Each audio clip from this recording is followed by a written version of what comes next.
Okay, right, well, thank you very much, everybody, for coming for tonight's event, which is sponsored partly by the Hayek program at the LSE.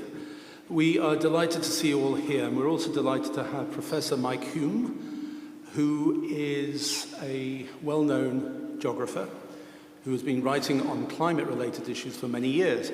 He has worked primarily at the University of East Anglia, King's College London, and now Cambridge, where he's a professor of human geography. Mike is one of the most influential writers on the social understandings of climate change.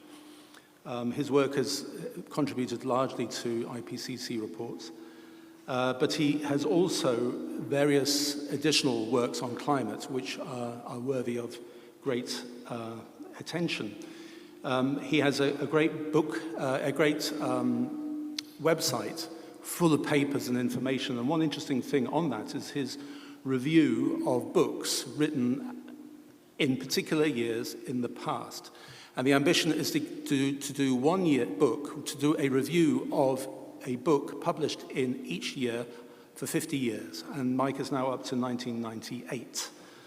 And the essence of this is to take books which are writing about an argument about climate change, not just an edited collection, in order to get the sort of zeitgeist of a time, to get the sort of flavor of how people were talking about climate at certain times in the past.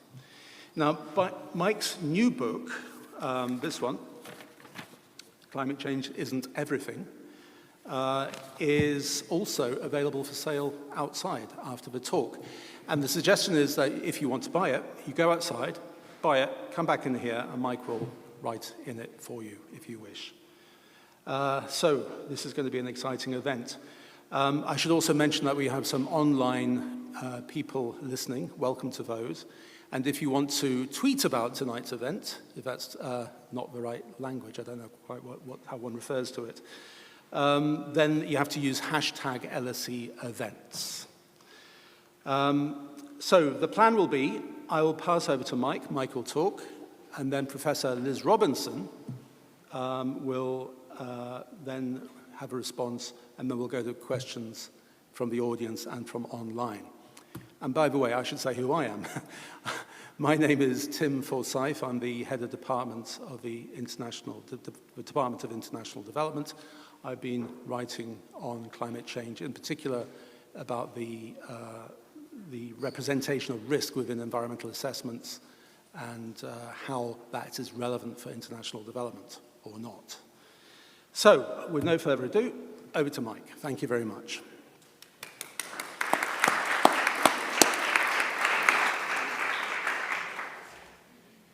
Thank you very much, Tim. Let me make sure that's okay. Good. And thank you to Brian for inviting me to give the lecture this evening. Epistemic pluralism and climate change. So let's see where we go. So last November marked the 29th annual meeting of the parties to the UN Climate Convention. It's been a long journey from COP1 in Berlin in the spring of 1995 to last year in Baku. Last year also saw the Earth's climate continue to warm, exceeding, at least for 1 year, at the very least, 1.5 degrees above the pre-industrial temperature, which is the symbolic and aspirational limit that the world's nations agreed 10 years ago in Paris to endeavor not to exceed. So 20 years on from that first gathering in Berlin, we might well ask, is climate controllable? Can it be governed? Or more popularly, can climate change be stopped? Whether at 1.5 degrees, 2 degrees, or any other temperature threshold that you might want to select.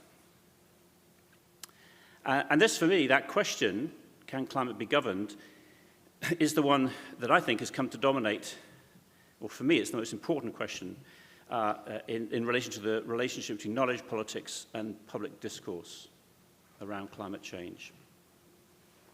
Now, human societies have often desired to control their climate. If we go back historically, we can find lots of evidence of this, as environmental historians have showed us. And societies have often speculated about means and ways in order to do that. There's a great book by Jim Fleming called Fixing the Sky from 2010. But the aims of the UNFCCC and the Paris Agreement now place global climate governance in line of the many and varied projects that James C. Scott, in his 1998 book, Seeing Like a State, regarded as symptomatic of what he called high modernism. For Scott, these are projects that seek to govern the world through enumeration, state planning, and regulation, whether these be through the state control of territory, using the technology of cartography, the control of people through censuses, or of the economy through national accounting systems and management of GDP. And from a historical perspective, Scott, in this book, tells the story very well. But with respect to climate, we now have visual evidence all around us of this new high modernist, in Scott's terms, ambition, which is to control global climate. So just consider these examples. That slogan, you control climate change, from the EU in 2006, seeking to encourage citizens to change their behavior, to take control. Or we have the conceit embedded in the recently self-appointed Earth Commissioners and their launch from nearly 2 years ago of the Safe and Just Earth System Boundaries for climate, biodiversity, freshwater, nutrients, and aerosols. What was surprising in this launch from the Earth Commissioners was how they took the one number of global temperature, in fact arguing that 1 degree of warming above the 19th century, how that one number has come to stand in for either securing or not securing all of these goals, and ultimately for climate justice. Or then there's the soaring hubris of the Earth system science community and their plans to construct digital twins of Earth. So the EU have pumped billions of euros into this, the US as well, at least up until a few weeks ago. I'm not quite sure what Trump is going to say about that. But Destination Earth, the EU's effort to build a digital twin, this will unlock the potential of digital modeling of the Earth system at a level that represents a real breakthrough in terms of accuracy, local detail, access to information, speed, and interactivity. So this modernist project, what I call this modernist project of controlling the world's climate, faces a problem. And it's a problem that becomes clearer year by year. It's the problem of credibility. So it's this problem of climate change that I'm interested in exploring in this lecture this evening. It's not the problem of a changing climate per se. The fact of a changing climate is a physical reality that we face and will continue to face for the foreseeable future. And for the unmasking of that reality, scientific knowledge has made an essential contribution. There's no question about that. Rather, what I'm interested in then is this altogether larger problem, I think, that our aspirations, goals, targets, and policies for controlling climate, for seeking to control climate, representing more than 40 years of collective effort, do not appear to have achieved very much. Now, in a different time and context, the German emigre to the United States and political theorist Hans-Joachim Morgenthau identified this credibility problem in his 1946 book, Scientific Man and Power Politics. Writing in the immediate post-war period, Morgenthau said, here, as you can see on the screen, 2 moods determine the attitude of our civilization to the social world: confidence in the power of reason, as represented by modern science, to solve the social problems of our age, and despair at the ever-renewed failure of scientific reason to solve them. We can jump forward to our present time and to the issue that concerns us this evening, which is climate change. That wasn't Morgenthau's problem, but it is ours. And so we have sustainability scientists Sander van der Loo and Gary Dirks from Arizona State University writing something very similar to Morgenthau in their provocative essay from last year titled The Illusion of Control. In that, they say, why, while our societies have had increasingly detailed information on the state of the climate and the environment for the last 40 years, is it proving so very difficult to actually respond adequately to the sustainability conundrum? It would appear then, I'm suggesting, that there is something in our reading of reality that is not quite right. It would seem that how we think about the relationship between climate knowledge, strategy, and policy is not well calibrated against the realities of the world that we find ourselves in. And so here, we might turn to a contemporary of Morgenthau, the political economist Friedrich von Hayek, and whose name has been given to the program which sponsors this evening's talk. Now, in the 1940s, Hayek confronted a different challenge to ours. Rather than the ambition to steer the world's climate, for Hayek, it was the problem of national economic planning and how to construct a rational economic order. And as he explained in this essay from 1945, The Use of Knowledge in Society, he says the problem is that knowledge of the circumstances of which we must make use never exists in concentrated or integrated form, but solely as the dispersed bits of incomplete and frequently contradictory knowledge which all separate individuals possess. So Hayek argued that central economic planning was not feasible because knowledge of the relevant facts is dispersed and often held tacitly among many different people and political actors. There was no all-knowing economic mind that could bring about the desired rational economic planning. Hayek explained his skepticism of centralized knowledge thus: if it is today so widely assumed that selected experts will be in a better position with respect to relevant knowledge, this is because one kind of knowledge, namely scientific knowledge, occupies now so prominent a place in the public imagination that we tend to forget that it is not the only kind of knowledge that is relevant.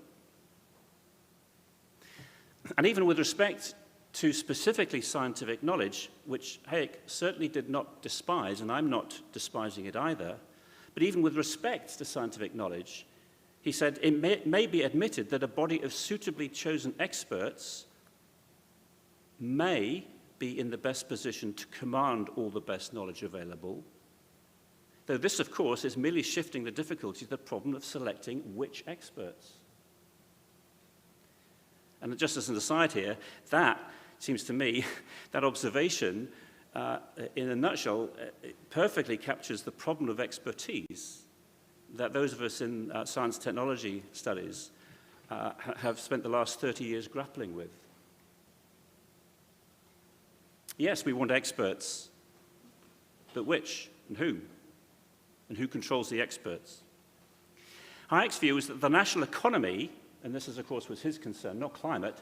His concern was the national economy is a complex system, well, so is climate, knowledge of which possessed endemic uncertainty and ignorance. So too with climate. Uncertainty is endemic, ignorance is prevalent. Given that view, he therefore asked the central question, what is the best way of utilizing knowledge initially dispersed among all the people? How best to utilize knowledge? This, I believe, is one of the central questions, then, that we need to ask with respect to climate change. I use Hayek's thinking from the 1940s about centralized and dispersed forms of economic knowledge as the starting point for my argument this evening, that we need to think about climate change in more fragmented and dispersed ways. One particular epistemology, that of science, has come to dominate the way we think about climate change. Yes, science has revealed the extent of human influence on the physical climate system. This was the task of the climate science that I contributed to during the first half of my career, from the 1980s through to the early 2000s. But this hegemony of scientific rationalism, or to use another word favored by Hayek, scientism, has led to the problem of climate change being structured and understood in a very particular and perhaps not very helpful way.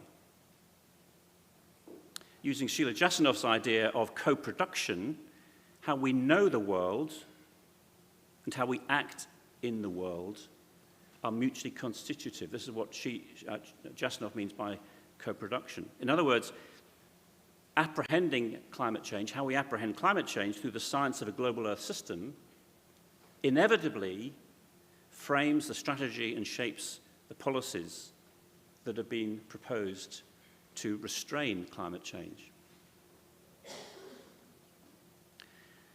And so in what follows, I will suggest that we need to think about the relationship between climate knowledge, strategy, and policy, and to suggest we rein back our ambition to govern the world's climate and to fragment and diversify our policy goals. This is where I want to take you this evening. I will argue for epistemic pluralism and for associated communicative goal and ethical pluralism.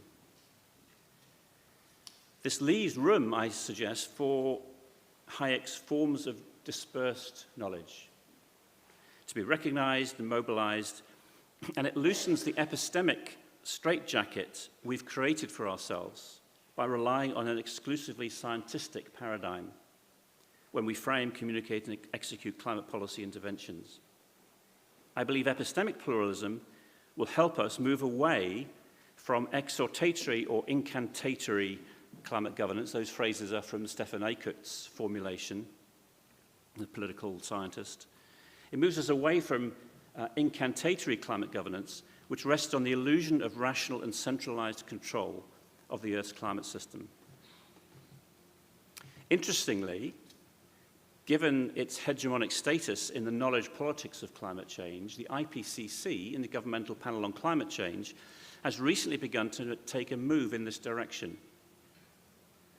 Although such a move by the IPCC is only one part of my proposed corrective to the deficiencies of epistemic monism. We'll come to this IPCC maneuver towards the end of the lecture.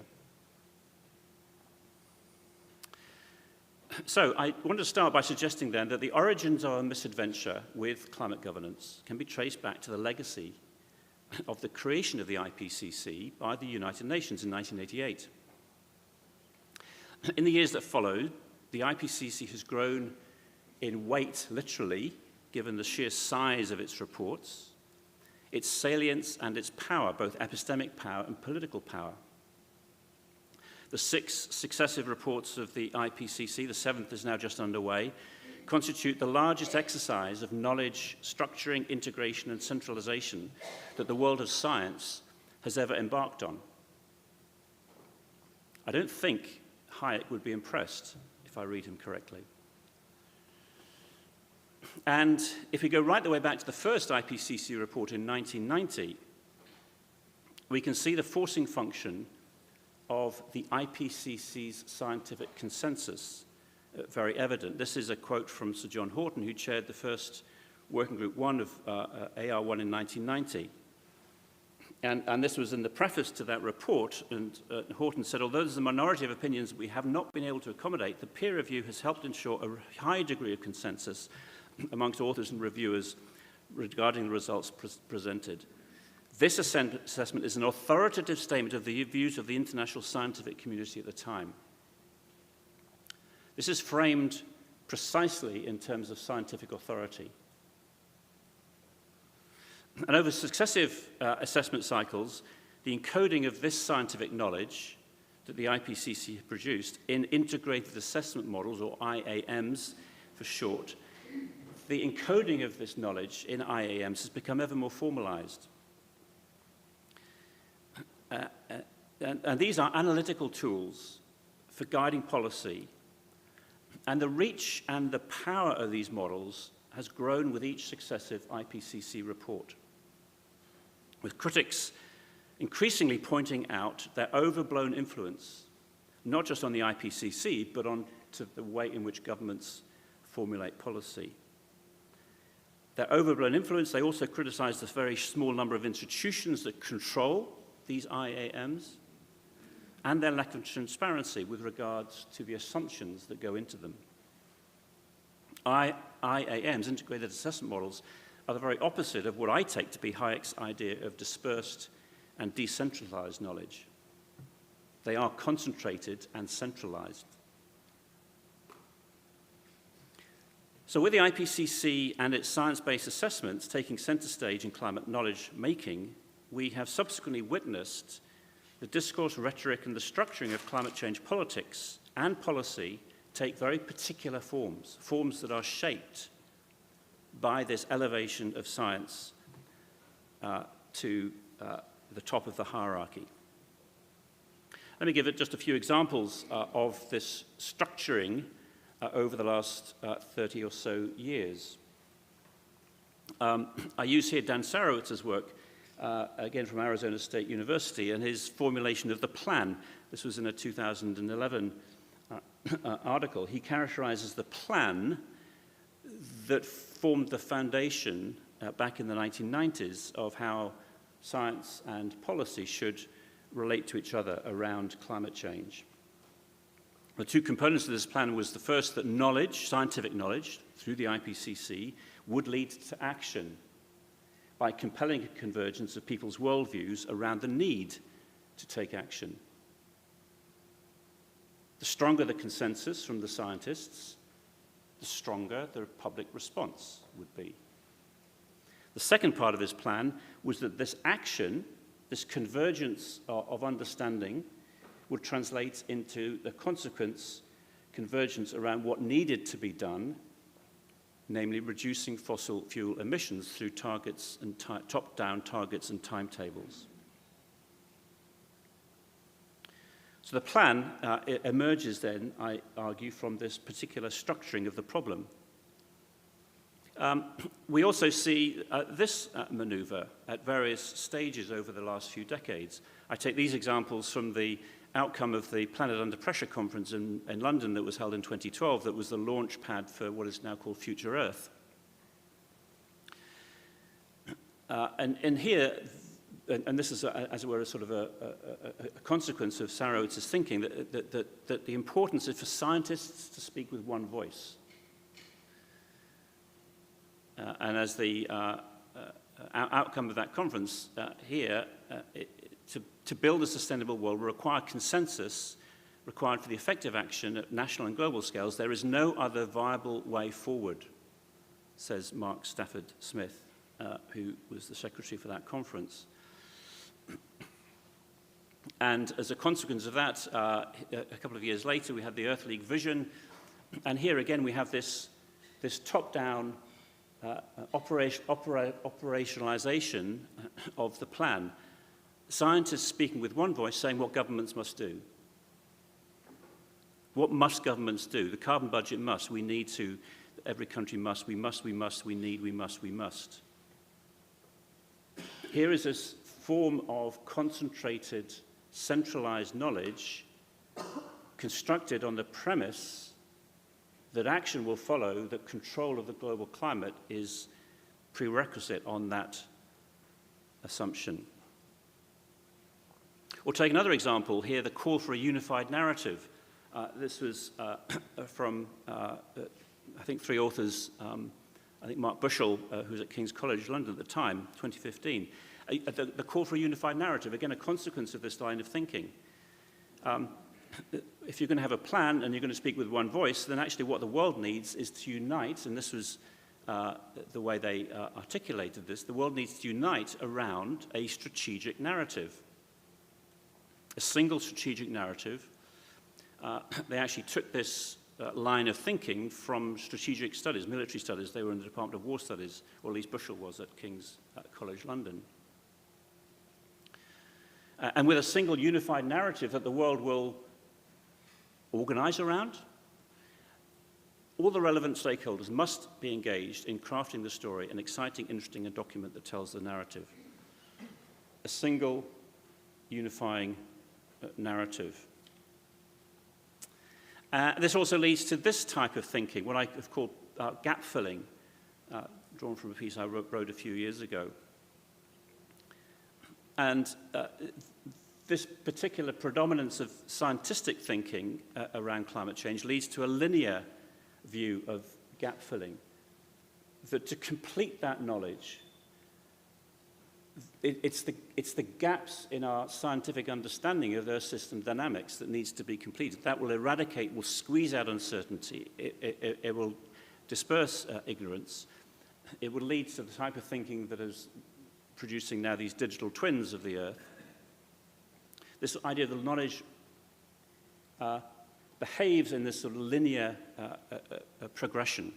Very different, and I won't go into these other constructions here, very different from the sort of what I would call contingent view of gap killing, which I would suggest is more typical of social sciences, or the interpretative view of gap filling, which I refer to as thickening, which I take to be more characteristic of the humanities. I won't explore those. What I'm focusing on here is this sense that actually it's the linear view of gap filling. We need more knowledge, we need to fill the gaps, we need to eradicate uncertainty that allows the plan to be executed. And I could also throw in this same set of consequences from a particular structuring of the problem of climate change, the idea of the energy transition. And I sort of draw now on Jean Baptiste, an environmental historian, Frezzo, his recent book here, More and More and More, An All-Consuming History of Energy, what he refers to as the misselling of the energy transition. The seductive power of this energy transition is immense, says Frezzo. He's very skeptical about the ease or the inevitability with which such an energy transition has been articulated over the last 20 or 30 years. This energy transition is somehow an inevitable next stage of a determinist history that the world will move towards. And as he says, it's all very well to mock the supposed techno-solutionism of engineers, but the normative positions on climate that prevail in the social sciences are even more ridiculous, says Frezzo. And then my final stop on this little section here is it leads to this type of thinking that if the world is going to unite around a single goal driven by a scientific paradigm with a single narrative, whether 1.5 or 2 degrees, and if all else fails, we just go down the route of re-engineering the Earth's climate using brute force technologies. We can actually bypass all of the problems of human, social, political, cultural dissensus and just put the thermostat in the sky with aerosols that will shield the planet from excess heat. The Sun Dimmers Centre for Climate Repair at Cambridge is proposing this as well. So these are, in my thinking then, these are some of the characteristics that this particular form of structuring the relationship between knowledge and policy around the hegemony of science and the foregrounding of a single goal and a single narrative it leads to. And it's on that basis then that I put into play this idea, what I call climate reductionism. These various maneuvers that I just summarized, and others as well, lead to what I call climate reductionism, or indeed to my more recent book that Tim mentioned at the very beginning, Climate Change and Everything, what I call the ideology of climatism. Climate reductionism, which climate reductionism is summarized here in my 2011 paper, the form of analysis and prediction which climate is extracted from the matrix of interdependencies that shape human life, and then once you've isolated climate from those interdependencies, you make your predictions of what the climate will be 20, 40, 100 years into the future, and it becomes the dominant shaping controlling variable. The ideology of climatism draws this further forward, as my book will explain. The goals of climate policy are about managing the risks of a changing climate reduced to this single goal of controlling global temperature and its derivative, net zero. We're going to come to that a bit later on. So just to illuminate this, the argument about climate reductionism, yeah, there we go, the Climate Change Isn't Everything book from 2023. Let me just drive this home, again, with 3 or 4 examples of what I mean by this. So in a climate reductionist world, global temperature does become the control variable. Global temperature is the index that measures, that stands in for, as a proxy for the health of the relationship between the Earth's climate and the Earth's people. As that temperature index goes up, that relationship deteriorates.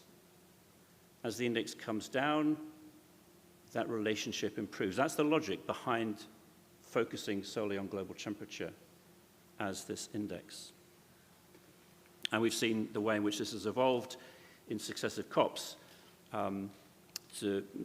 Most recently, of course, Paris in COP21. Climate reductionism also lies behind, it seems to me, this move towards integration of all knowledge, certainly the integration of all scientific knowledge. And here again, I'm back to the structuring powers of the integrated assessment models, but also this hubris behind the idea of the digital twin, the creation of the Earth's digital twin, symbolic of this desire for control. The scientific knowledge that's being produced is encoded, literally encoded, within the algorithms and the computational power that exists within these mimics, these mirrors of the Earth. They offer these digital twins, and they're sold to funders on this basis. As I said, over €1 billion in the EU, hundreds of millions of dollars in the US. They offer the illusion of control, and they're emblematic of this, and here I'm using the language of Van der Leer and Gary Dirks again in their article about the illusion of control. They offer this illusion of control, and they're emblematic of the reduction in the cognitive dimensions in the Western world. In their words, the dimensionality of the phenomenon referred to by narratives has been declining. So this is an epistemic reductionism, if you will, or a cognitive reductionism, that somehow these simulation devices will give us all of the information and the knowledge about the future that will be necessary in order to bring the world's climate under control. And of course, that trajectory that lies behind digital twins has a much broader stream of power behind it, which is the move towards artificial intelligence, which takes us off into another direction. But I don't think these things are entirely disconnected. We're handing over power to instruments or tools or technologies or intelligences that squeeze out, eliminate, don't even recognize the human or the dispersed forms of knowledge that Hayek talked about. I think this climate reductionism also manifests itself in other ways as well, what I call the science-first approach to thinking about climate change. And here we've got iconic voices from both young and old, actually old and deceased, apologies. Dr. Pachauri died a few years ago.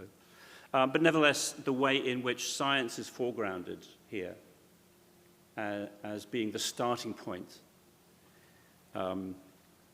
listening to the scientists. An understanding of science is the essential prerequisite for enacting efficient and effective and desirable action in the world. And I would say that we see this in slightly more shaded ways as well in other pronouncements. Just over Christmas this year, Nature magazine, the science journal, published an editorial expressing the fear of science losing its seat at the top table, recognizing the limits of science and reason in relation to geopolitics, but also arguing for finding ways to put science back into its rightful place. Well, they say, and to quote here, overall, the system that scientists use to access and influence UN environmental agreements is under strain. Well, that certainly is true. We see that, don't we, very much in these last weeks. Meeting organizers, delegates, and leaders of research institutions must find a way forward together. Fine. However, what they go on to say is science-based decision-making is what will ultimately help the world resolve the crisis it faces. It's important to understand how and why research is being pushed to the margins. I agree. We need to understand how and why that is happening and what it needs to be done to get policy back on track. This is a more subtle argument, but I still see here this elevation, this presumption, this ascendancy of science being the essential framework, the centralized forms of knowledge that will be necessary. And this science-first approach here that I try to articulate here, this science-first approach to climate politics and policy shows that it seems to me that science is focused on the goals of political action relating to climate change, but it's not focused on the conditions of that political action. And so the Nature editorial can be bewildered, can be astonished, can be flummoxed by why this is happening, because science does not pay attention to the conditions that enable political action to be enabled. So disputes around climate change have too often been reduced to scientific or technical questions. Socio-political and cultural questions get relegated. And then we also see this in climate reductionism or climatism, as I talk about it in my book, this fetishizing of deadlines and cliff edges. We've had an abundance of these over the past 25 years, driven by a scientific analysis of what has to be done by a particular date to achieve a particular global temperature, all of these deadlines have come and gone. And when these deadlines are repeatedly missed, the psychological effect is cynicism, despair, or apathy. There are only so many moments of decision that are believable before they become unbelievable. And they lose whatever galvanizing force they might once have possibly had. Here's a recent one from the UNFCCC's chief executive, Simon Steele, in his speech last year. 2 years to stop climate change, 2 years to save the world. 2 years, so we've already, 12 months has virtually gone already.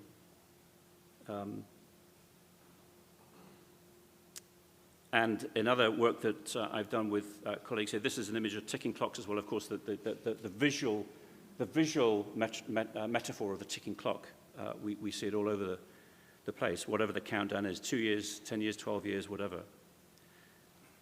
A more fundamental problem I've written about with colleagues with deadlineism is that it might incite cynical cry wolf responses or undermines the credibility of climate science when an anticipated disaster or ending or tipping point does not happen. And then to complete this little section of illustrating what I mean by climatism, take this maneuver that we've seen over the last 6 years, 6 or 7 years, of declaring climate emergencies. These have proliferated around the world and across our social and political institutions, from global right the way down to the micro scale. Schools or universities join in by declaring emergencies. In fact, I came across this back, Tim mentioned at the beginning this little project I've got going on my website about writing a review of a seminal book in each of the years of the last 50 years. The one I did for 1997 was Ross Gelbspan's book, The Heat is On. He was an American journalist who, in the mid-1990s,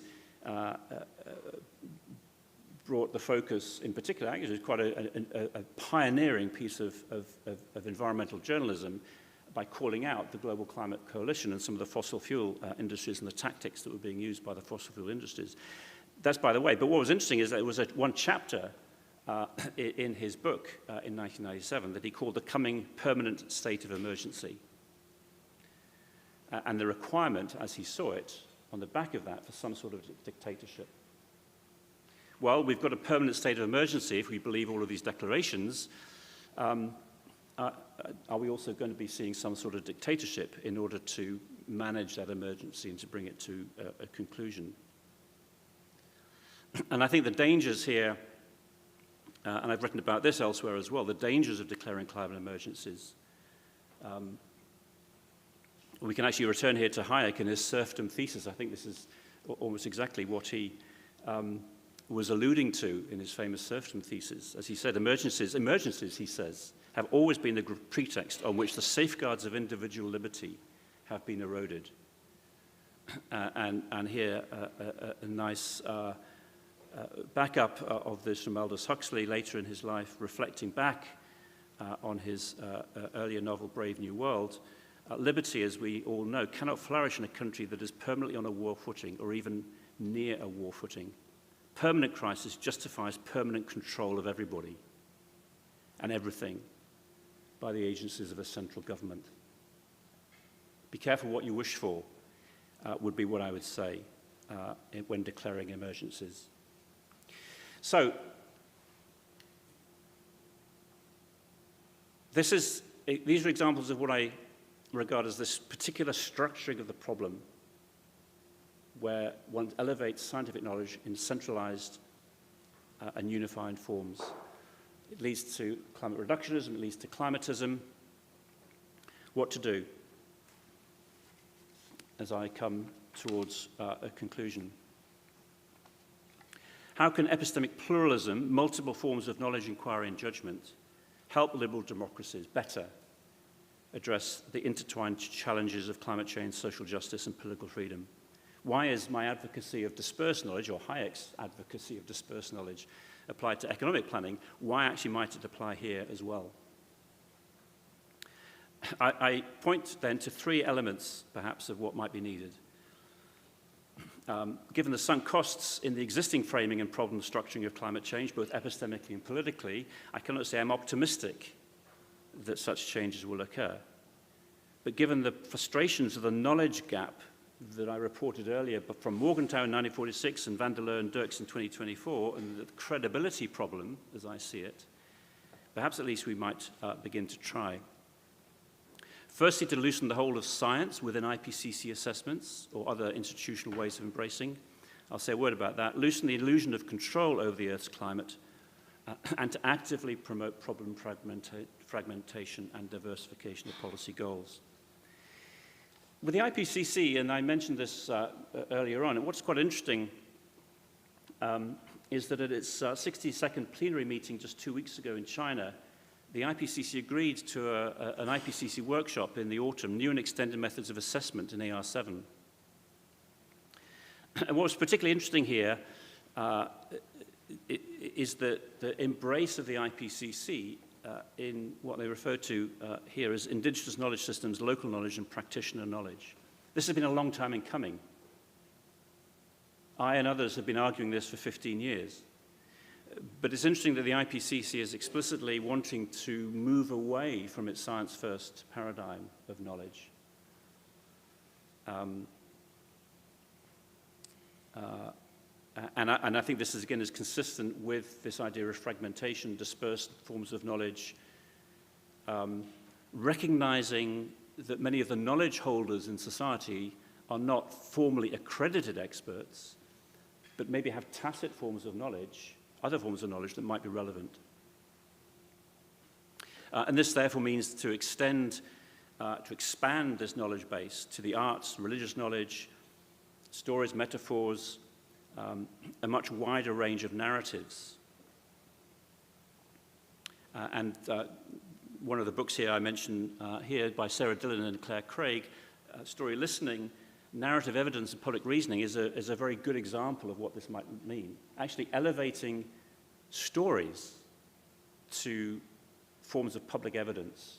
When we talk about evidence-based policy making, actually stories, narratives that hold cultures and human imagination may actually be very important pieces of evidence that policymakers need to take into account. I'm speeding up here a little as we get to the conclusion. That's the first point. The second point, no, I've moved on from that, haven't I? Sorry, this is the second point then about loosening the illusion of control. So here, again, we can actually find various voices that come to our aid here, and actually Hayek's antagonist from the 1940s, John Maynard Keynes, he and Hayek would broadly agree on this if we take this concern and this caution from Keynes very carefully. Our powers of prediction are slight, our command over results infinitesimal. As I've written elsewhere about the moral logic of carbon metrics, this is a dangerous form of what I call carbon utilitarianism, similar in principle to reducing all human moral reasoning to the positive logic of science. So we need to loosen this illusion of control that science, prediction, and digital twins seems to entice us with. It takes us down this line of recognizing plural knowledge systems, what Andy Sterling calls plural and conditional advice, recognizing that ethical systems are multiple and diverse and need to be brought into the conversation, and also pluralistic forms of communication, as Dan Kahan would explain it. And this leads to the consequence of this, which is the fragmentation of policy goals. More modest ambitions than the high modernist project of trying to bring climate under direct human management. This is what Charles Lindblom's famous The Science of Modeling Through, I think, alludes to. And then linked to this is Eleanor Orstom's argument about polycentrism that's been around now for a couple of decades. It'd be better to self-consciously adopt a polycentric approach. And I think this is an important lesson for any defender of a democracy. And surely I would like to think that many of us would be wanting to be defenders of democracy. Because in a world where lines of democratic accountability, such as they are, or such as they are not, but anyway, where such lines of democratic accountability reside, they are still national, predominantly. And the danger is to talk of climate change policies and ambitions in terms of Earth system governance, transnational control systems, and regulations that don't sit well for those who already might be skeptical of the value and the validity of democratic institutions. So my final slide, what I'm arguing here then is that dealing with the challenge of a complex climate system, which is subject to the human forces of change and disturbance, it's a system that encompasses both the physical and the cultural, political, imaginative worlds. Epistemic pluralism, I believe, is essential, both in the way we think about knowledge making, knowledge mobilization, knowledge assessment, and policy making. And I've suggested this on 3 grounds. First, it challenges the hubris of epistemic monism, which itself is the result of a cognitive reductionism, and the overconfidence that leads to. As Nancy Cartwright, the philosopher of science, has recently put it, for one discipline or practice to claim pride of place over the others is a mistake. This want of intellectual humility in the institutions of science can have disastrous consequences. My second ground is this is a view more consonant with what Hayek called the intersubjectivity that emerges through the agonistic clash of epistemes and values, which I think for political theorists is the lifeblood of a democracy. And then my final platform for resting this on is I think it's actually closer to the reality of the physical climate system and the way in which humans interact with that climate system. This is the world of clumsy solutions muddling through polycentric governance. The mistake is that our knowledge-making, our rhetoric, and our public advocacy around climate change hasn't yet reconciled itself to that reality. Thank you.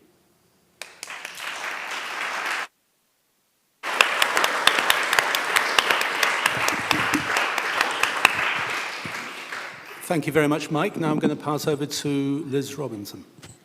Gosh, what a super interesting talk. Thank you. And I think we have enough time that I can talk a little bit about my response to the talk and the book. And, you know, we can have a little interaction ourselves, and there'll still be loads of time for Q&A from the audience. So I'm going to say there's things we agree on and things we disagree on, which I think is going to make this a more interesting talk. And I must say, I put the things we agree on, which made me smile. People who know me know that I'm quite a critic of IAMs, I can't even think, integrated assessment models. Just my background, because probably positionality matters here in my background. My first degree is in engineering, and my PhD's in economics. I'm a critique of integrated assessment models for various reasons. I also, as my students know, I ban them from exhortations. I don't let them use the word must, should, have to. So we definitely agree there. It's quite frustrating. I certainly think these sort of deadlines that we've sort of powered through have been problematic because credibility's lost.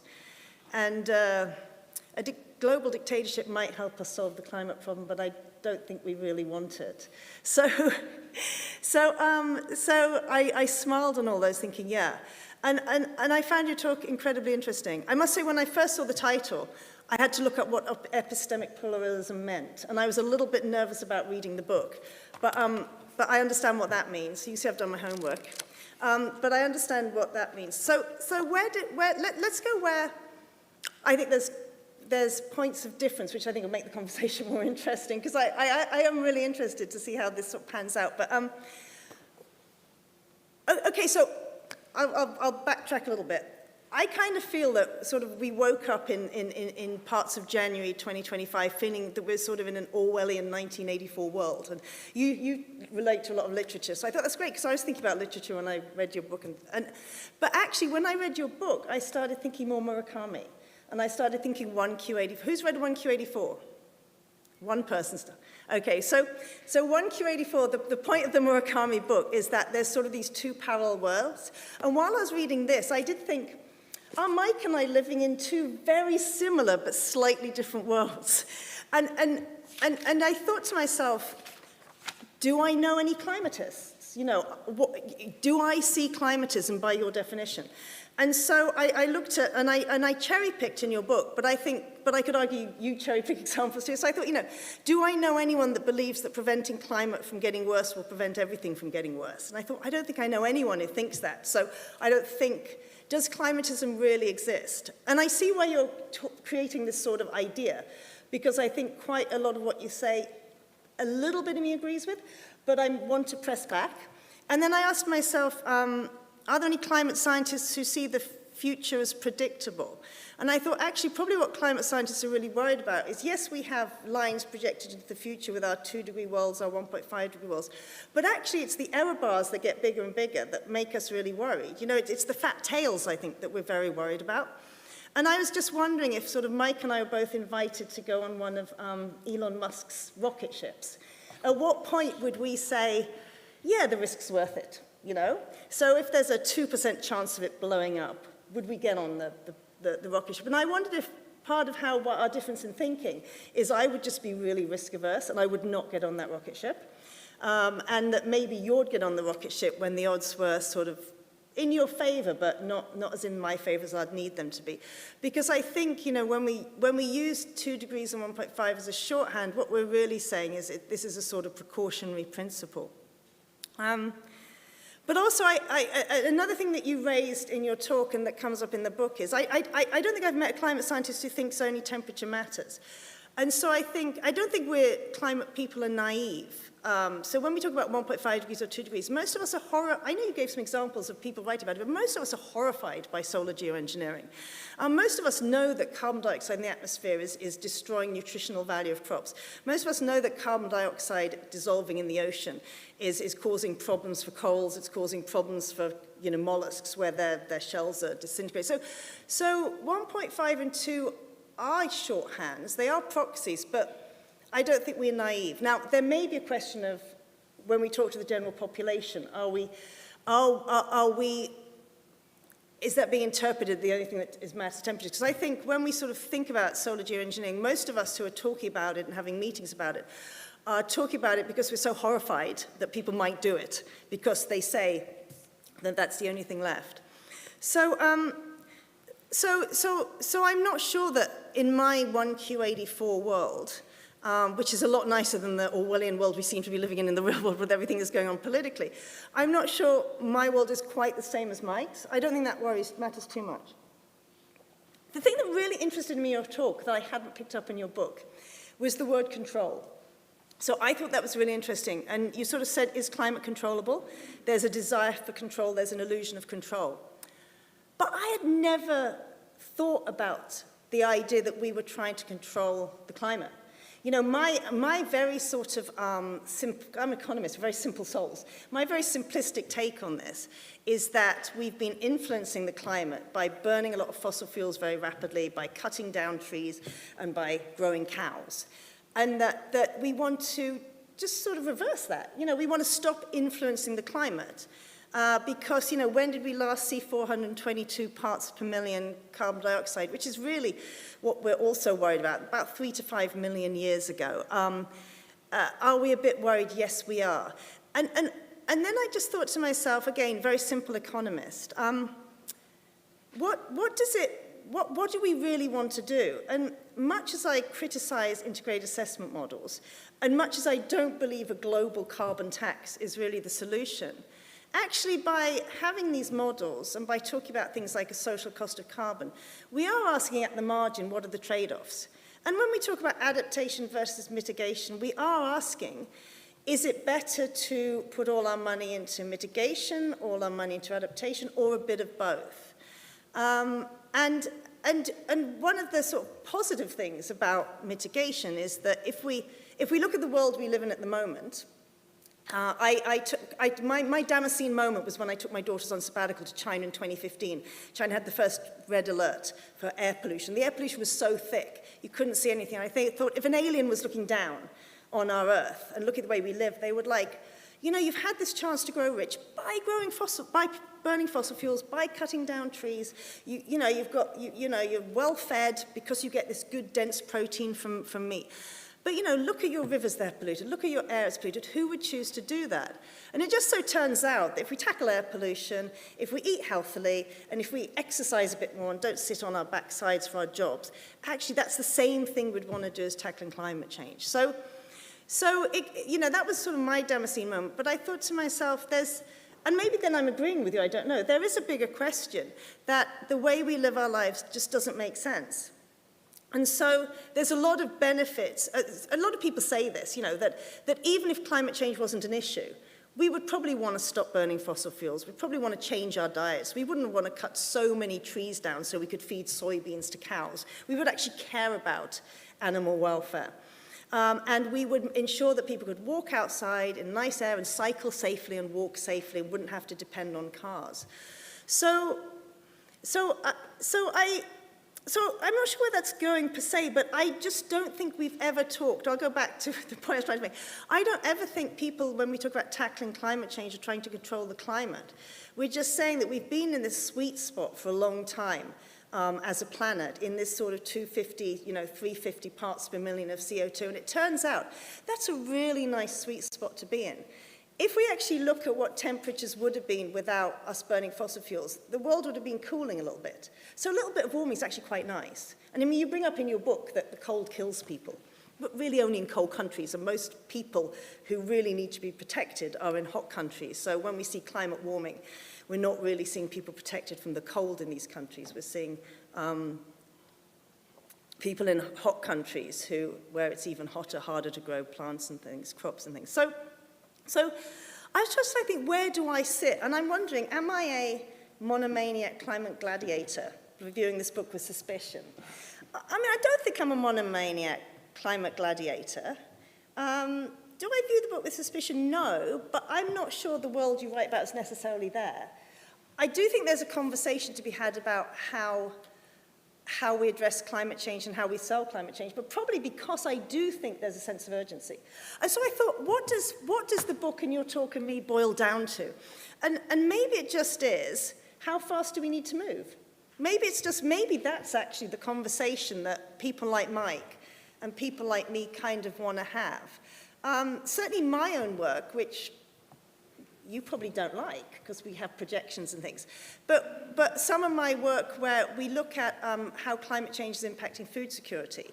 And it seems to be that it's just much, much harder to achieve your SDGs with climate change. And that's criticized, that way of thinking in the book. I can handle that. And I'm happy for you to criticize me out loud. But what we're trying to say is that what we do really care about is poverty and inequality. And there's, various plans for SDGs, but I think it's quite important to know if that's going to be easier or harder with climate change. And I think it's kind of important to think about what's the best way to tackle this. Ask high-income countries to reduce their emissions, because we've got all the technologies for it. Or just keep emitting, because we can't be bothered not to. And then low-income countries, it's just even harder for them to sort of try and achieve their goals. So this book got me thinking, that's got to be good. It got me engaging with what human geographers do, that's got to be good.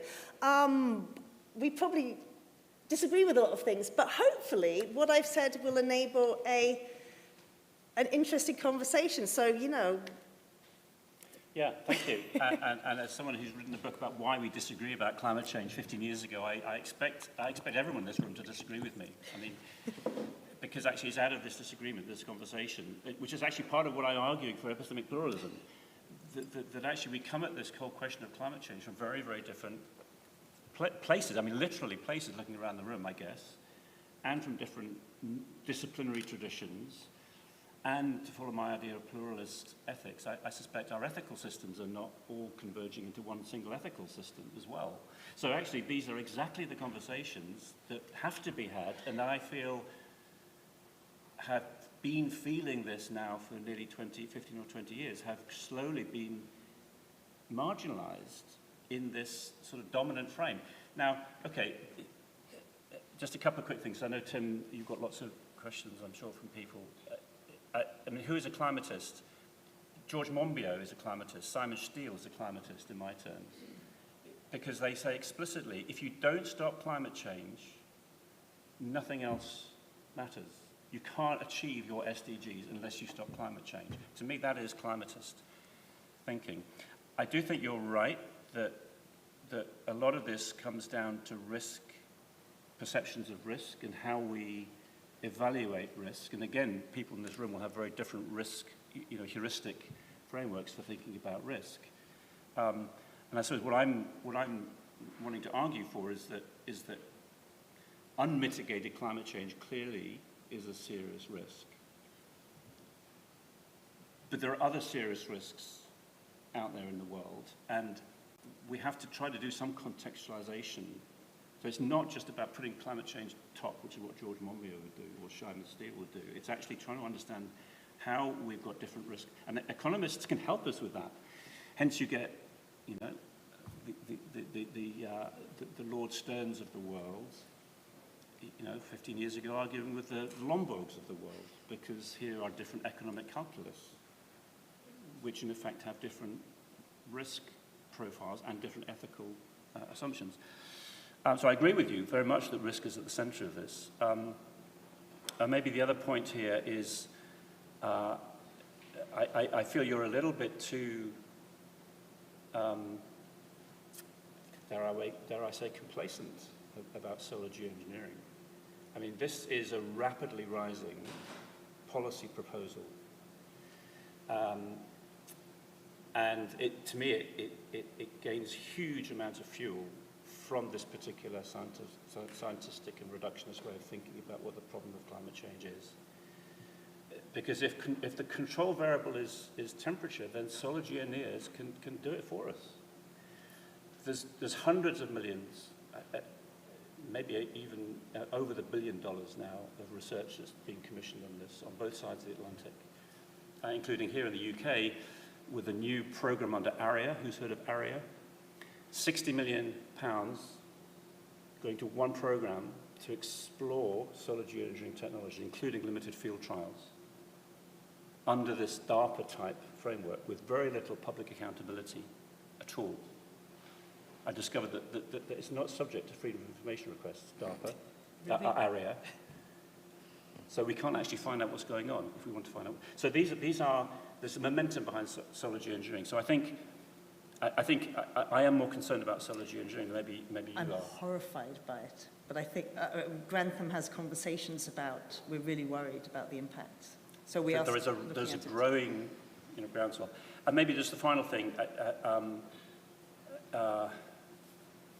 what was it, co-benefits? Yeah, co-benefits, yeah. And again, we're sort of slowly coming into alignment here. This is about fragmentation of policy goals. So yeah, there are many co-benefits of policies. And I suppose that what I'm trying to do is turn this around and say, it's not we need to think about what are the wider co-benefits of climate policies. What actually are the climate co-benefits of other policies? So we actually start with a broader portfolio of objectives and goals, which are shorthand for SDGs. And then we can begin to see that some of these ways of dealing with some of the SDGs actually also have some climate co-benefits as well. I think at this point we should probably open the room to questions, and I'm sure that Mike will have questions and possibly Liz as well. So what should we do? Should we take a few and then deal with a little cluster of maybe 3 questions? I'm seeing some very eager hands here at the front. And then somebody there, and then I'll come in the second round to some other people. And we also need to get some online questions as well, maybe in a moment. So first of all, we'll take you. Just mention your question if you can, and then you, and then you at the back. Thank you very much. Go for it.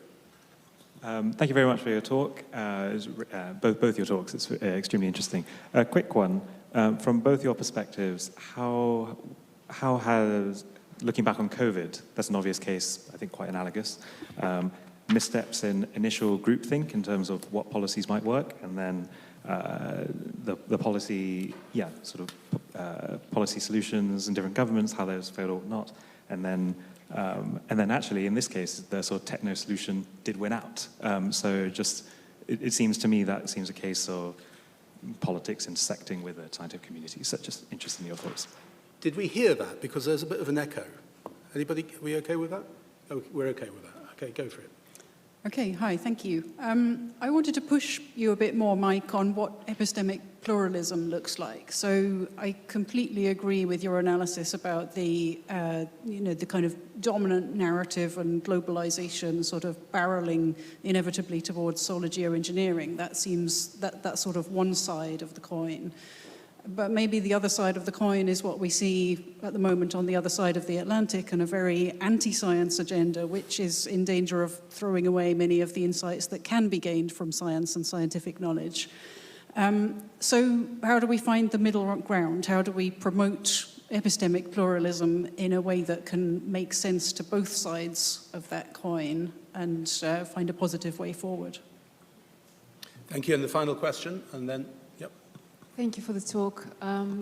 I wanted to ask you, what are the sources of information, or what voices, which stakeholders do we need to look to hear more and explore more the epistemic pluralism and understanding of climate? Thank you. Go for it. The COVID one, okay, here's another big thing. So I would say we saw very similar, I would argue very similar tendencies in the way in which COVID was dealt with. First of all, it's a risk issue. And what I saw around COVID, and I'm focusing on the UK because that was where I lived during COVID. I mean, other countries may have, but certainly in the UK, the risk that was elevated and was the risk it was the immediate goal. The immediate goal was to minimize hospitalization rates. And, you know, various things were enacted to do that. Immediately was locked down. Of course, a very rapid rollout of a vaccine.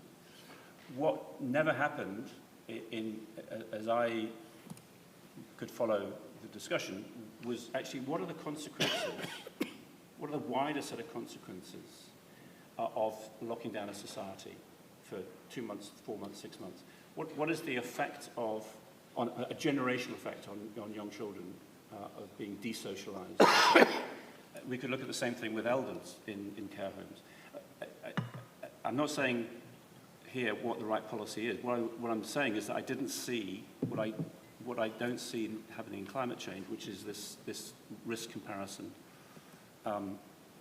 Okay, you could say a techno solution won out, but it won out at huge cost to the economy, to mental health, to civil liberties, I would argue as well.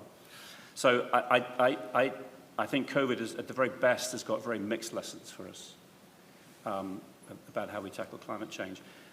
The other two questions are sort of connected, I think, if I've understood, which is this whole idea about diversifying knowledge. And this is an interesting one, isn't it? And yeah, I mean, Trump has got his own sort of epistemology. It's a Trumpian epistemology, and no one understands it.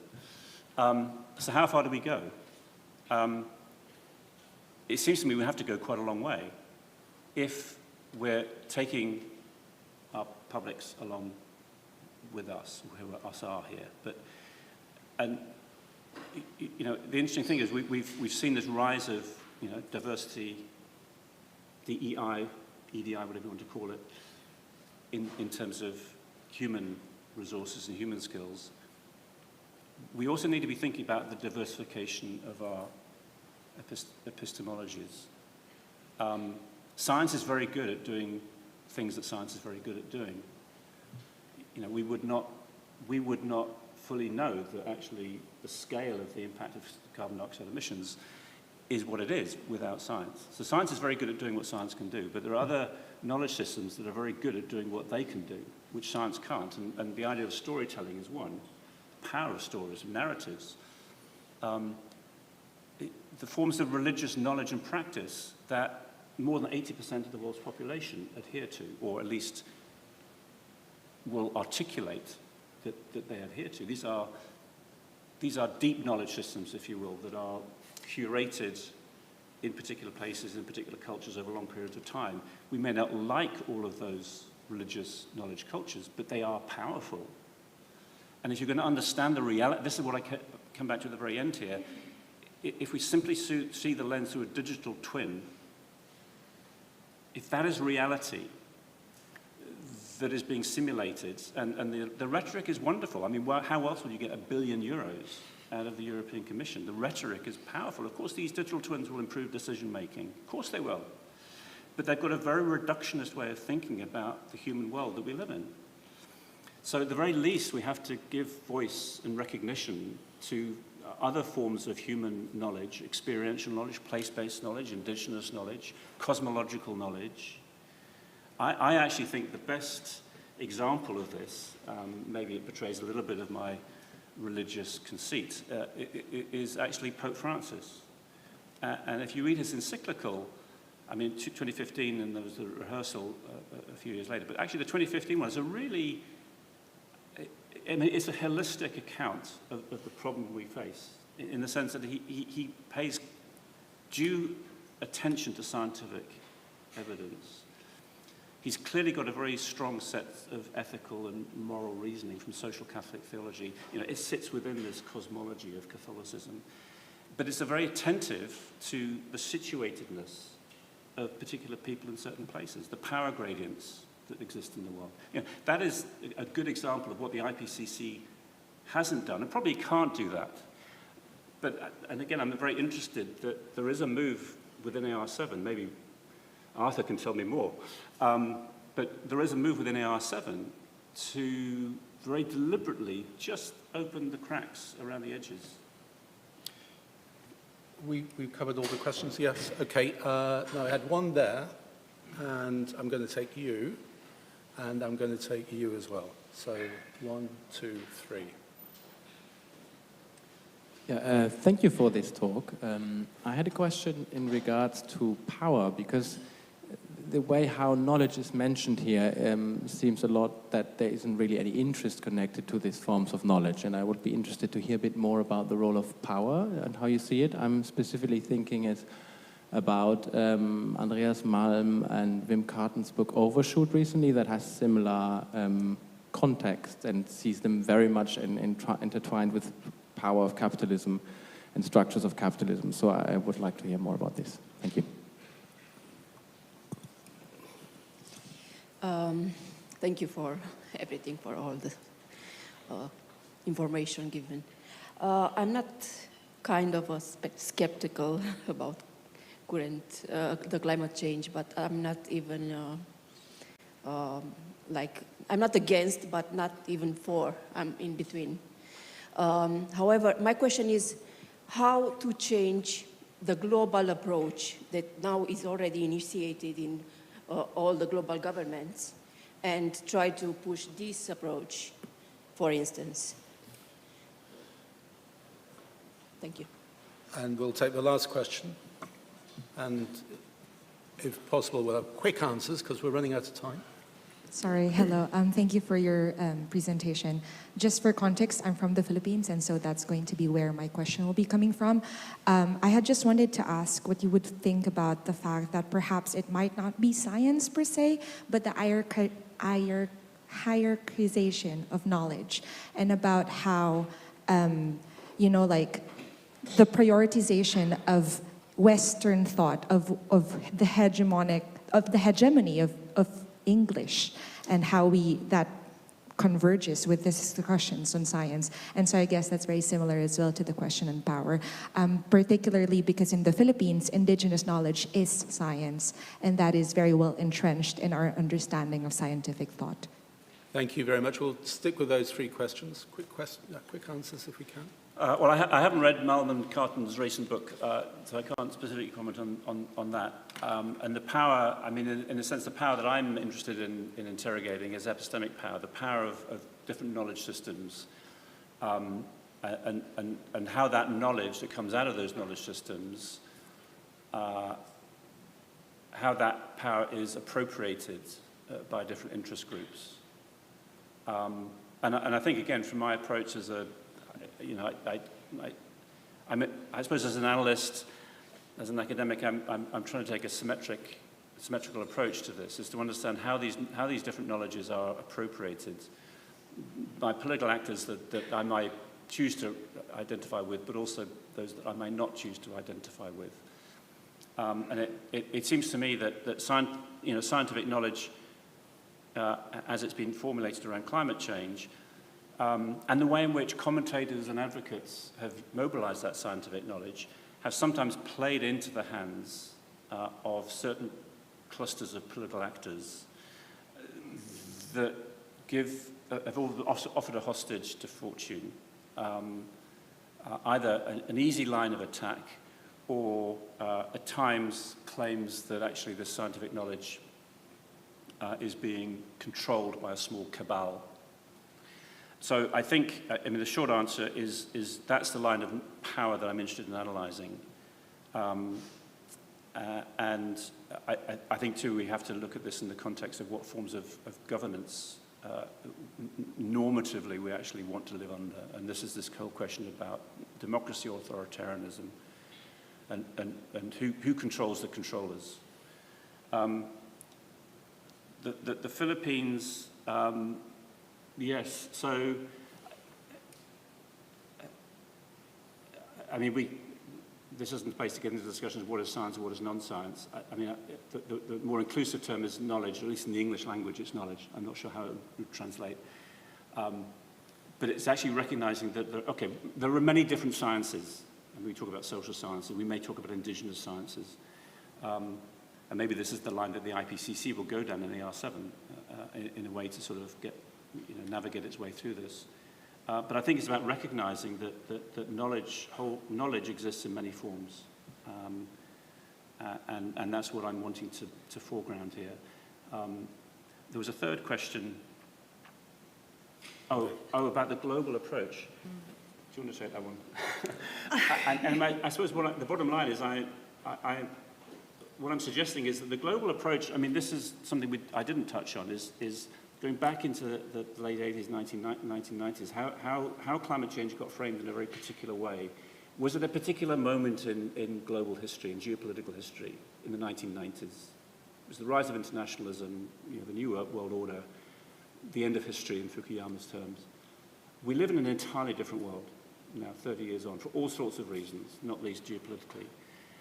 And an approach for a problem like climate change that might have made some sense in the 1990s does not necessarily make sense in the 2020s. So I suppose the corollary of my argument of epistemic pluralism is polycentrism, which is Eleanor Orston's argument, that we need to recognize that governance exists in many, many different settings on different scales, in different forms. And probably the global is no longer a very particularly powerful form of governance. And we actually need to start rethinking this in terms of more nationalistic, dare I say it, more nationalistic frames of governing. Here we're back to the diversification of goals. SDGs, nations have all signed up to the SDGs, whatever nation state you're in. And maybe just thinking of this in a slightly different scale dimension is what's warranted. Now, we will be running out of time. We're ending at the hour, aren't we? So I'm going to take an online question or two from Brian. One. All right, we have a question from an online participant. Her name is Sophie Toff. Hi, I'm Sophie, a PhD student in politics and IR, looking at the biopolitics of biodiversity at Northeastern University, London. Question for Mike. Has he been informed by Michel Foucault on power and knowledge at all? There seem to be strong Foucauldian overtones in his presentation, and I would be keen to hear more about influences beyond Hayek.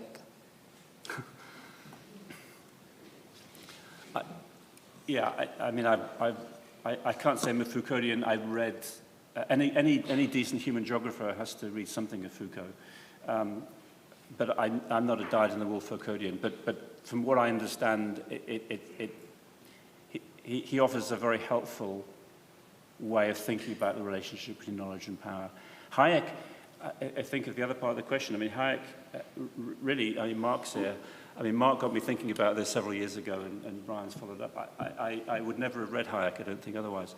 And actually reading one or two other things for this lecture, I was really quite surprised to see how much crossover there is, in at least at a superficial level, between how he was thinking about knowledge in relation to economic planning in the 1940s and how I've been thinking about knowledge in relation to climate governance in the 2020s. So Foucault, yes, I mean, Foucault is there.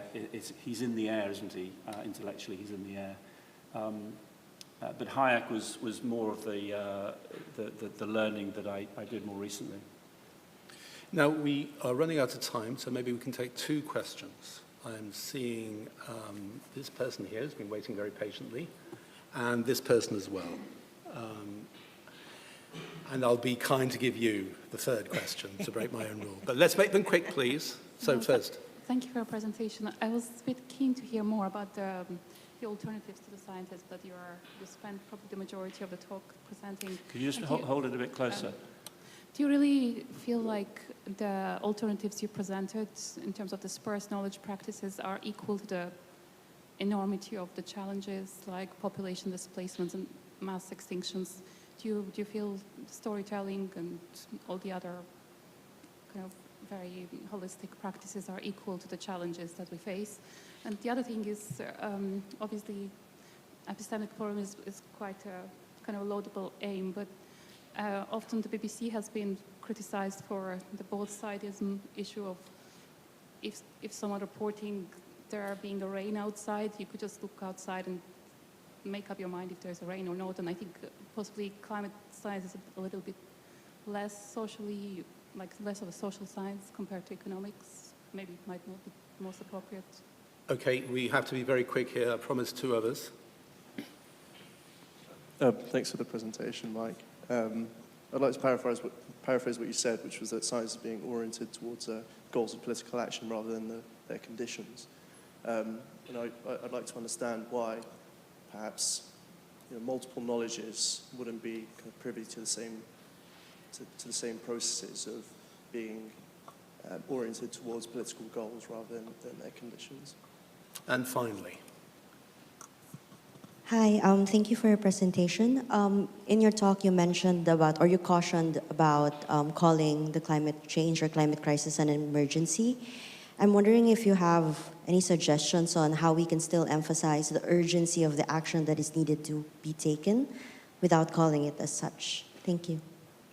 Thank you. Well, okay, very, very briefly, is it equal to the challenges, diverse, multiple forms of knowledge? I think they have to be. We have to make them commensurate with the challenges, because the alternative is to stick with very narrow, what reductionist forms of knowledge. And science has a very powerful ascendancy in that regard. So we have to recognize that there are ways that people make sense of their world around them that are multiple. And that should at least get a... I mean, nature talks about science having a seat at the top table. Other forms of knowledge also need a seat at the top table if we're going to do justice to the reality of the world we live in. And the point about the BBC, I've got an interesting little story, but I can't tell it. It's too long about that one. And goals and conditions, yeah, I mean, that's a good point, but I think if one diversifies knowledge and mobilizes knowledge in multiple ways, then I think it gets closer to understanding the conditions at different scales, different geographical scales, at which political action is more likely to gain traction. If knowledge matters for policymaking, if knowledges matter for policymaking, we need to have multiple forms of knowledge that are more commensurate with the places and the cultures and the scales of the challenges that people experience. And that suggests moving away from a single knowledge paradigm. An urgency, I don't think this answers your question, because I want to interrogate again the whole frame of urgency. What is it we're urgent for? Why is it stopping climate change at 1.5 that is urgent, or is it hitting the SDG 1 about poverty? What actually is urgent? But what I would say is that there's an interesting linguistic move that I quite like, I think, from an American political scientist, Jason Malloy, and he suggested we should be thinking about climate change as a political epic, mobilizing the idea of an epic in Greek mythology, which is a long-run challenge that is presented to an individual or to a Greek god, which suggests that actually there's no ultimate solution to this, but it's something that we are committed to the quest. But it operates on epic timescales, not on timescales that science tells us after which it's too late. So thinking through political epic might be a more creative and inclusive way, possibly. And Liz, would you want to add anything, just to finally? You okay? I don't need to add anything. I think it's 8 o'clock. Okay. So I'll keep quiet. So let me just say thank you very much, everybody, for engaged questions and your attention. We've had a wonderful evening. Let us all thank Mike Hulme and Liz Robinson now. Thank you.